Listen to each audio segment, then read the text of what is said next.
We're in the midst of a study on worry, and we're looking at Matthew chapter 6, the Lord's classic text on worrying, and the fact that we should not worry, and there's some reasons why. And I want you to look at verse number 26. One of the things that we'll see in verse number 26 is worrying is really cruel. I want you to notice in verse number 26, he says, "Look at the birds of the air, for they neither sow nor reap nor gather into barns, yet your heavenly Father feeds them. Are you not of more value than they?"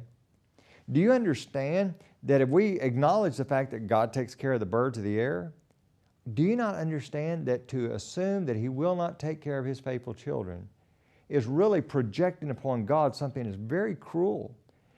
And the reality is God can take care of the birds, and you're of much more value than the birds.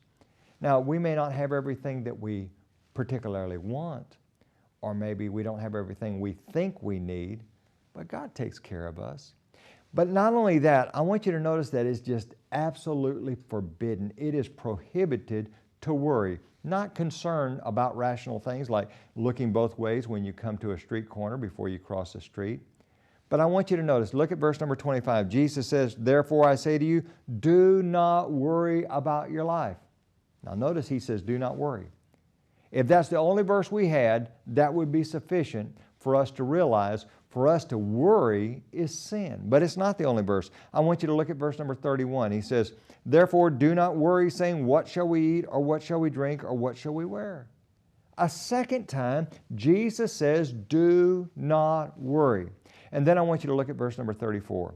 Jesus says, "Therefore do not worry about tomorrow, for tomorrow will worry about its own things. Sufficient for the day is its own trouble." Now, isn't that interesting that Jesus says, do not worry? Yet we think to ourselves, well, we have to worry.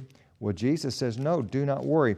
What should our attitude about life be? Listen to Proverbs chapter 3, beginning at verse number 5. "Trust in the Lord with all your heart, and lean not on your own understanding. In all your ways acknowledge Him, and He shall direct your paths." Do we worry about the economy? Do we worry about our health? Do we worry about national security? What we should be doing is trusting in the Lord.